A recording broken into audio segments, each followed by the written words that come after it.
So we begin. As usual, we go a little back. All that transpires on earth and all beyond are parts of an illimitable plan the one keeps in his heart and knows alone. Our outward happenings have their seed within. And even this random fate that imitates chance, this mass of unintelligible results, are the dumb graph of truths that work unseen. The laws of the unknown create the known. This is the whole play of, you might say, manifestation, growth, change. There is a constant force that is working itself out. But we are shallow in our vision. We see only with our mental, you might say, understanding, and it is extremely, for man is so dependent on his mental understanding that he doesn't like or doesn't want to go further. So few can look beyond the present state. We don't see anything. We just see the surface. But the surface is only the outer, you might say, froth and foam of things that are really being worked out below the surface. That is the real knowledge. He is the seeker of knowledge, but he is only one who recognizes surface knowledge. And even this random fate that imitates chance. We don't see why things happen the way they happen. Because we don't see, we call it chance. But actually, it has been planned out. But planned not according to what we feel should have been planned. We feel that since the divine has made the earth should be an expression of the divine, which it should. Eventually it will be. But it has to pass through so many circles and cycles of rise and fall and change that when eventually the fulfillment of the manifestation takes place, it will take up from below all the possibilities that were until then resisting, refusing. There are parts in our being that choose to remain completely dormant. They have to be all taken up. And so there are so many waves of in our nature that seem not to be part of the divine. And so this, what we call chance, because we are ignorant, we live completely drowned in that ignorance for a long time, and so it is unintelligible to us. Unintelligible is that which you cannot understand. All these are actually the result of the play of forces that are working far below the surface. We have to see what is really at work. Where are we? What is our nature? The external behavior, the external manner of expression is not ourselves. There is something else. This is what he says. The events that shape the appearance of our lives. He doesn't say the events that shape our lives. That seem to be the surface of our lives are a cipher of subliminal quiverings. They're simply signs of things that are moving, disturbances that take place. And it's important that we should, the first reaction when we break out of tamas, of inertia, of absolute, complete refusal to grow, is a quivering. Like a person who is fast asleep and he doesn't want to wake up. He has to be broken, that sleep has to be broken. And it's not a very pleasant experience. But it is absolutely essential that we have to break out of that inertia And it will be a kind of a quivering, and there'll be a revolt, there will be difficulties. But that's the start. How can change come if we don't realize that there are things that in us have to change? So, are a cipher of subliminal quiverings, which rarely we surprise. We grasp by surprise or vaguely feel. All these outer manifestations are an outcome of suppressed realities.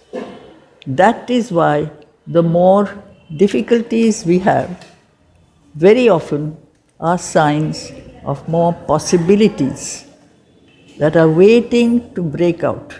And there is resistance, there is ignorance. Page 52, Smita. There is ignorance, there is resistance, there is opposition, because there is the two forces, the force that helps us to go forward, and the ignorance and inertia and revolt very strongly in the vital that refuses to go forward. So this is there below. The more the push, the more the resistance. And so in one in whom the need to go forward, the capacity to progress, the capacity to realize, in that person the opposition is also just as strong. That is the difficulty. So the whole thing is that if one's life force, which is the vital movement without which there can be no change, no growth, if this life force could at the very outset accept to surrender, then this would not happen. But it is the ego which is really based most dramatically in the vital. Every part in our being has its ego. The vital has a very strong sense of self-importance. And it is this that do not allow the inner powers that are wanting to grow. They are hardly rise into material day. Very rarely do they come out. So the flowering is not simple. If we could be simple, there would be no problem, but we are not. They are born, these suppressed realities, they are born from the spirit sun of hidden powers. That is the whole thing. We have powers, we have faculties. Man is much more than what he thinks he is. He is made of all the possibilities that the divine felt in this world of complex diversity. He has given to man. Man is the being that can evolve. Other beings don't evolve. They remain the way they are. But in man, the capacity has to be accompanied by willingness. So we have a very beautiful talk by the mother where she says, if only humanity consented to be spiritualized. He waits for our consent. But when the mind has become strong, developed, what we call education, it feels it can understand everything, it doesn't need any other power to guide it. And so humanity has not truly, completely altered its nature. There have always been a few who have done it. They are still the pathfinders. But the path is there are a few who walk on the path, the vast majority does not. Moves in the same circuit over and over again. So why is that? Sometimes these spirit's powers dig a tunnel through emergency, digging a tunnel. They are trapped below. Our true nature, our capacities for change, for transformation, they are trapped below the surface of our own vital nature, mental nature. They are as if waiting. Sometimes they break out. So, who shall pierce into the cryptic gulf and learn what deep necessity of the soul determined casual deed and consequence. The outer is the result of the inner life.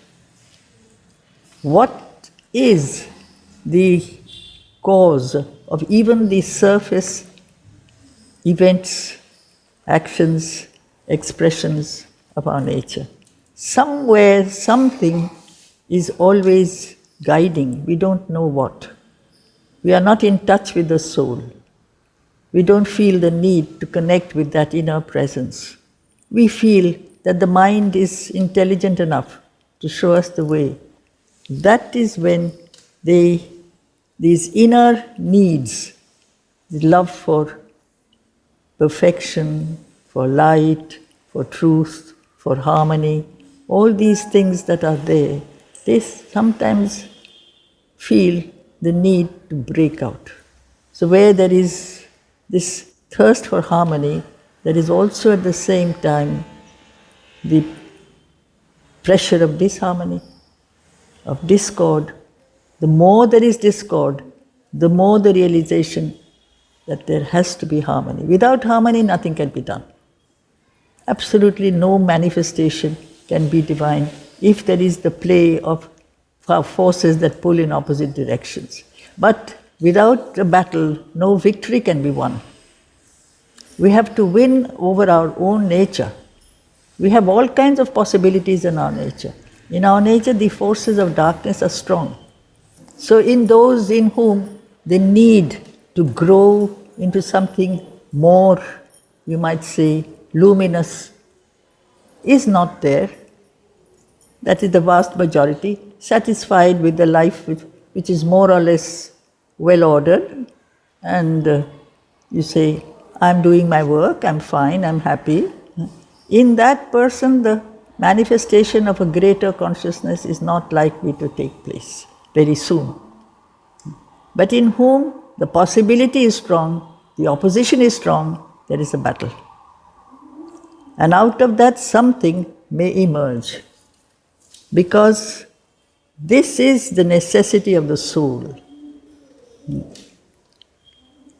Otherwise, we are absorbed in a routine of daily acts. That's our daily life. It's put in one simple sentence. We organize our life in a routine manner, repeating the same habits, customs, behavior, movements. And the problem is that if it is done in a routine manner, we can do the same things every day, provided that everything we do every day, we put as much conscious concentration and aspiration as possible in those acts. I can do the same work every day, but I have to put my entire consciousness, my entire aspiration, my entire love for the divine in that act. But because I do it every day, it tends to become automatic, mechanical, habitual, and it loses that power. That is the very thing. Therefore, absorbed in a routine of daily acts, our eyes are fixed on an external scene. We hear the crash of the wheels of circumstance. Time goes on, often compared to a wheel, and the wheel moves in the same circle. It doesn't take you forward. The wheel is part of the chariot. The chariot is supposed to make a journey, but we keep on and on moving, our consciousness rotating in the same circle. And sometimes ask ourselves, why is this happening to me? Why am I not making any progress? Why am I not being capable of achieving what I thought I wanted to achieve? And then I realized that I do not put my entire conscious aspiration behind each act. It's warning us, and that is what Mother has told us so many times. You don't have to sit down in meditation if you don't want to. You have to meditate in every action, in every deed, in everything. You can put your whole nature. Then it is possible. Otherwise, we hear the crash of the wheels of circumstance and wonder at the hidden cause of things. Yet, a foreseeing knowledge might be ours. We could be. Man is not obliged to stay like this. Man is not obliged to remain as an intermediary middle term. He is not part of the absolute lower creation. He is not yet part of the higher world. He is somewhere hanging in the middle. We can and we have been given a choice. If I can open my eyes to the light, if I can open my heart, my mind, my whole belief, I have to believe that I have to turn to the light, then a foreseeing knowledge might be ours, could be ours. If we could take our spirit's stand within. It's so straightforward and simple. First of all, we don't even know what is within. Within is not your mind. Within is not your belief. Within is there where the spirit is lodged, your psychic being. And that is why over and over again she says, find your soul, find your psychic being who is the guide if you want to move forward. And there is the guide. If we could hear the muffled demon voice. The demon is the spirit, this is D-A-E-M-O-N. There is a guide. It's not a conscience. We sometimes mistake the spiritual guide and mistake it with the moral conscience. It's not that. Supposing you want to do something inside you says, don't do, it's not a good thing. That's all right. There's no harm in listening to that voice. But the inner guide is the one who shows you the way to the light, the ultimate truth. This is very seldom recognized, very rare. Too seldom is the shadow of what must come cast in an instant on the secret sense which feels the shock of the invisible. The secret sense. We have the outer being and we have an inner being. The inner being has its vision. The inner being has its audition. The inner being has its touch. It's an inner contact. It is as if we have layers to our nature. It is this inner being that sometimes responds, but not so often. Sometimes you may feel in the ordinary, everyday life and everyday experience, suddenly there is a kind of you might say, a sense of the marvelous, a sense of the wonderful. Just the common thing, maybe to see a dewdrop. And you can feel the whole play of the divine grace that is at work in all things. If that is truly the response. That is what makes, as Sri Aurobindo describes, what is a poet. A poet is one who responds not to the outer, but to what is behind the outer manifestation. He sees the play of the force that is behind the world. And sometimes we can open that vision, we can establish that contact. And especially for us who are here, Mother has made it so present, but then we have turned her into some kind of a picture in a photograph, and the rest of the time we do our daily work and lead our daily lives in the most commonplace manner. That is really very ungrateful. We don't do what we should do. It's not enough. We really have to feel a shock of the invisible. Suddenly the invisible, that which has you cannot see, but your inner being sees. You cannot touch, but your inner being touches. There have been poets who says, O world invisible, we view thee. O world intangible, we touch thee. That means there is this another layer of the being, the sukshma, subtle physical, and then the spiritual part of the being. And when this happens, and seldom in the few who answer give. First of all, very few feel it, but after feeling it, they say, oh, it was perhaps something I dreamt, was not real, it's not part of my daily, everyday life. But there are some who take that opportunity to grow into another consciousness. These are even fewer. Life is full of opportunities. Everything is an opportunity. Every difficulty is a tremendous blessing. If we realize that it is there to break my resistance, it is there to break my opposition to the divine.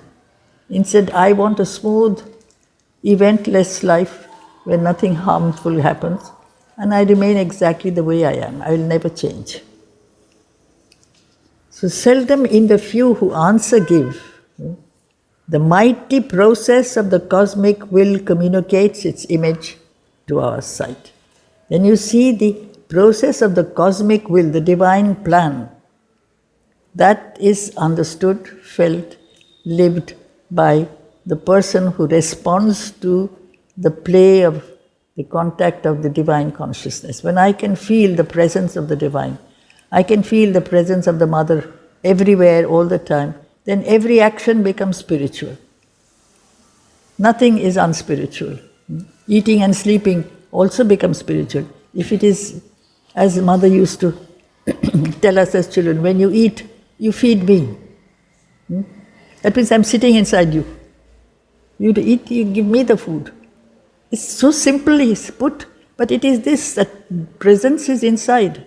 Then you see that there is this inner guide. This is the cosmic will.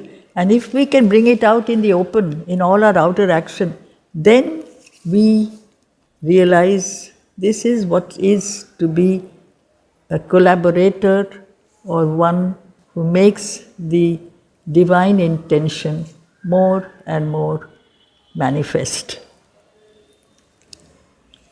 This process communicates its image to our sight. Then we see the divine everywhere. Whatever you see is marvelous. Identifying the world's mind with ours. The world's mind is that conscious thought that seems to be there. Why was the universe created? Why did he make this universe? It's so full of things that are unbeautiful and dark. And it is like a kind of a process that can you take out the darkness, take out the blackness, take out the ugliness, and then reveal that it is He who is everywhere, in all things. And that is the process. It is a process of purification.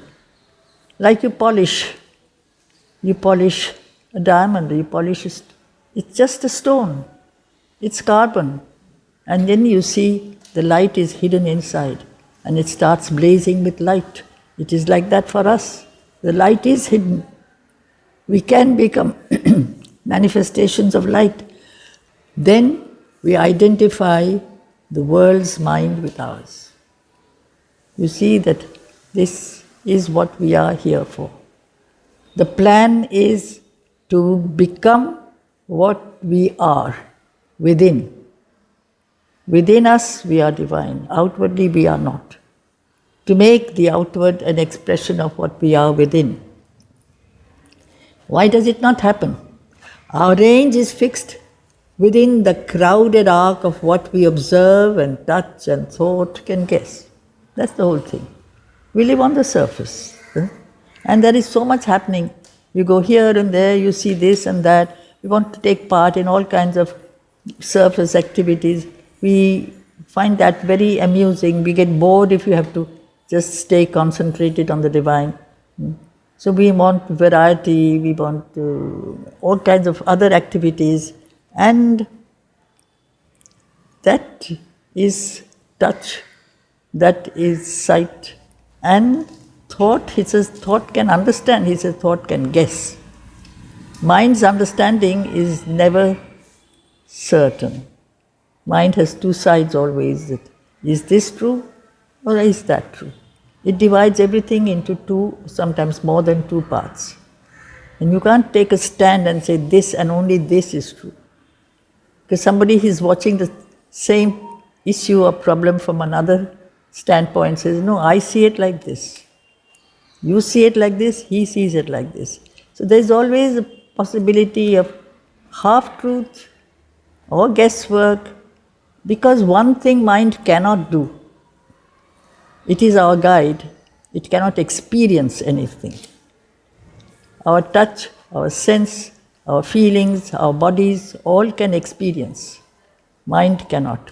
It can try to judge, to analyze, to explain, but it does not say for sure, I have seen this. It's always like that. It's only when you have a direct knowledge, then only can you say this is so.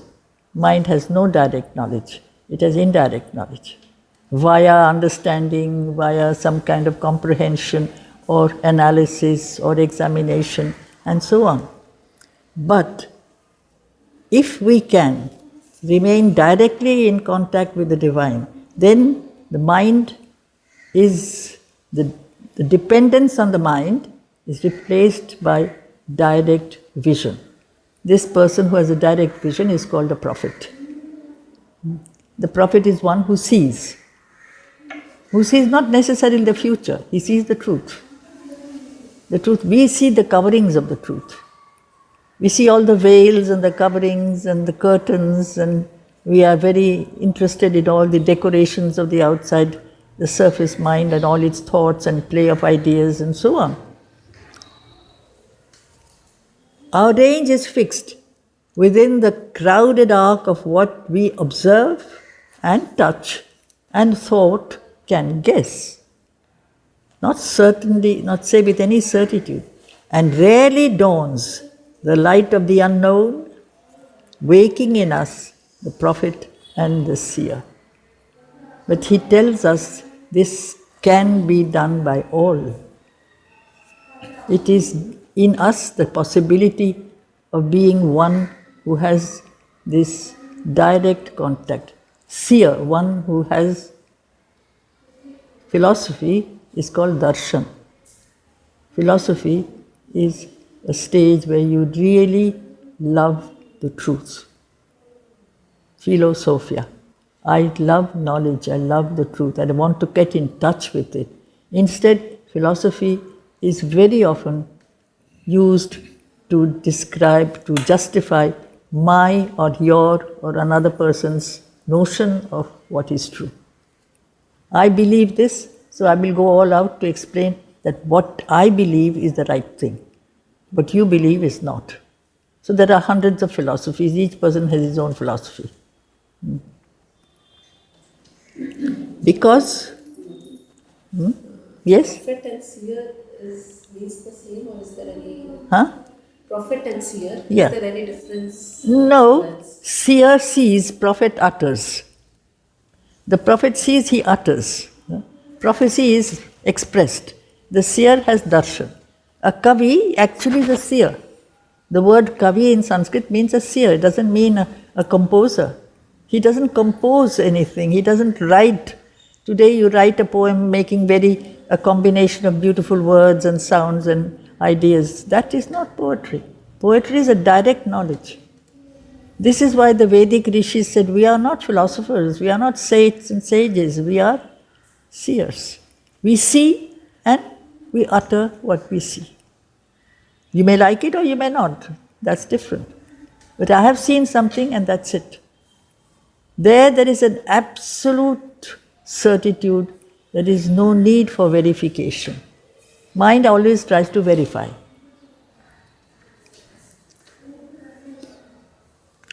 Why is it so? The outward and the immediate are our field. We live surrounded by the physical world, and our trust is on that physical experience. The dead past is our background and support. This is what we call history. These things have happened always, so they will happen again. We don't seem to say, this has happened too often, it's time it stopped, and something else can happen. But we don't have that attitude or justification for our nature. Human nature has always been, you might say, faulty, so we continue to be faulty. We have a few qualities, a few virtues, and we are satisfied with that. Mind keeps the soul prisoner. We are slaves to our acts, to our outer bodies. That is to say, man has all these different layers to his nature. There is the soul, there is the mind, there is the life, there is the body. Within is that inmost guide, the soul. But the mind says, I don't need any guidance, I know everything. Whatever I understand is true, whatever you say doesn't have to be true. I have to first see and analyze what you are saying. And that is why sometimes people will read Sri Aurobindo and say, all this supramental transformation, all this has never happened. It's very beautiful, but it's not possible. It has never happened, so it cannot be possible. This is the pride, the arrogance of the mind. We believe only in what we have seen or known. We have forgotten to be simple, to be humble. Sometimes, therefore, it was seen, the response of very simple beings, like little children. The way they would simply run to the mother, having total faith and trust. Elders would say, but is she the mother? She's very gracious. She gives me a very beautiful smile. But is she the Supreme Divine Mother? I don't know. The child doesn't question.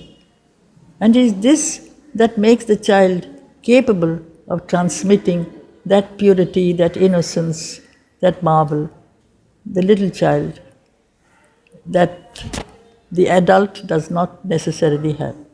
And as the child grows and the adult trains the child, he makes him lose that simplicity. That is the worst part.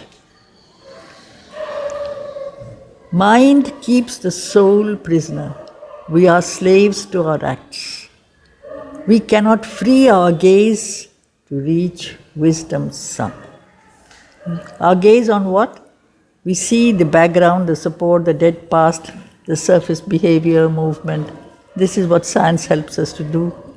And wisdom is not thought. Wisdom is a direct relation with the truth, the revelation of the truth. So I forget all about the mind and I enter into a state of a perfect, complete connection and, you might say, acceptance of the higher wisdom. Without the mind doubting, without the mind judging. Doubt is one of our worst enemies. Inheritor of the brief animal mind. You see, there are different levels of mind. The animal mind is the mind that helps us, which we call the lower physical mind, Sri Aurobindo says. The mind that helps us to coordinate and organize our sense experiences. I see something, my sense mind will say, what you are seeing, this is a watch. What you are seeing, that is a table. It's not a very, you might say, complicated, elevated process. It's simply recording all the physical experiences. Above that is the abstract mind, the intellect, the buddhi, which deals with ideas, concepts, notions. They are not related to physical facts. You can say, what am I here for? What is the purpose of existence? This is not related to my physical, you might say, experience. What is life? What is man? Even these are questions that the mind can ask, not necessarily answer. But he attempts. He attempts that. So this is the play that occupies the superior mind.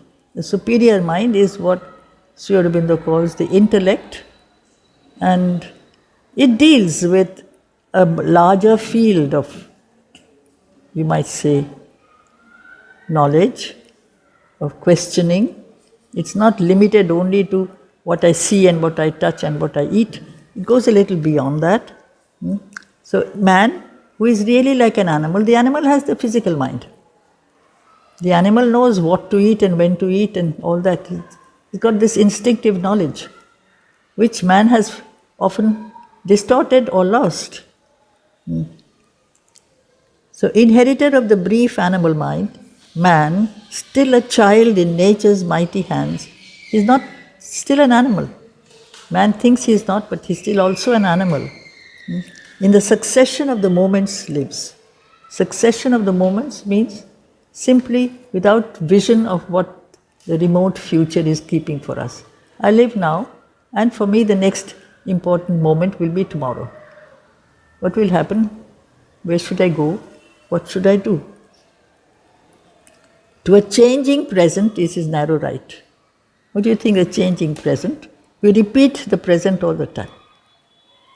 We do the same thing every day. We don't change from within. You can do the same thing every day, provided you change your nature from within. But I don't. I'll do the same action in the same manner, day after day after day after day. And so it is a kind of a present that remains forever present. Though the hours change, the time changes, today becomes tomorrow and tomorrow becomes day after. And this is all he does. His memory stares at a phantom past. The past is dead. Only memory remains. So when something has physically not there, it's just a phantom. He looks at the past and says, yes, this is where we come from. The future flees before him as he moves. So the past is not. The future is not yet. Man is hanging somewhere in the void. The present is over before you have talked about it. It has become past. So this is the whole problem of time or life. Life is something. It keeps on moving from minute to minute. And every minute has become past. When it is past, it is over. When it is future, it is not yet. So what are we then? Where do we live? You can't live outside time. And is time a fallacy? Is it an error? This is what made certain thinkers believe that all this is illusion. There must be something wrong. Give up time. This is what Buddha thought. This is what Shankara thought. You go to that eternal there is no sense of change, of permanence. Give up all connection with the world of time. The Vedantins were like that. But then why has it been made? This is where Sri Aurobindo is different. Time does give you a sense of something that keeps on changing. And we cannot live outside time. We cannot live outside space. Outside time and space there is no existence. And yet the sense of illusion, of something that is running away from us all the time, is constant. Then why is it so? What is wrong with us? This is what he can't understand. This is man, the thinking man. He sees imagined garments, that is outer surface, you might say images. He sees the clothes. He doesn't see the person within the clothes. He doesn't see the reality behind the outward form. He sees imagined garments, not a face. We see shadows, movements, but we don't have a direct physical contact with the truth. He, armed with the limited precarious strength, precarious something which is not very strong. What is my strength? My intelligence, a little energy, maybe a little manifestation of capacity, but can at any moment be taken away from me. He saves his fruits of work from adverse chance. That means he tries to hold on, to make the past his foundation for all the wisdom for the future. This has always been like this. So I will make that I'll take my stand on that and move on to the next stage if I can. Therefore, a struggling ignorance is his wisdom's mate. It's a mixture of ignorance and wisdom. He waits to see the consequence of his acts. He waits to weigh the certitude of his thoughts. He knows not what he shall achieve or when. He knows not whether at last he shall survive or end like the mastodon and the sloth. The mastodon is the ancestor of the elephant. The elephant of today is a descendant of the mastodon. It doesn't exist anymore. But the sloth, unfortunately, still does. Hasn't gone. In our nature, there is a lot of sloth. And perish from the earth where he was king. Shall man be replaced by some other being? Because that possibility also, if man refuses to evolve, if he refuses to participate in the growth of consciousness, Mother and Sri Aurobindo have clearly told us, man shall be removed. Another being shall take his place. We need to collaborate. We need to accept to be part of this growth. Otherwise, we shall be said, I tried, it didn't work, I'm going to replace you by somebody else. He is ignorant of the meaning of his life. This is just the way we are.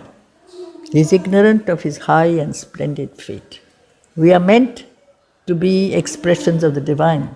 We are children of the divine, and we have to manifest what the divine has put in us. This is our fate. So this is the man. So who then holds on to this destiny? I don't know what I'm here for. I don't know what the future is for. I don't know what I should be.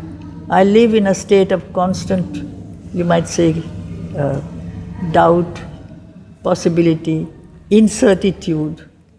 Then what is there to show or to hold on to that goal? Because I don't know the goal, but the goal is there. The plan is there, but I don't know the plan. What is the purpose of existence? I don't know.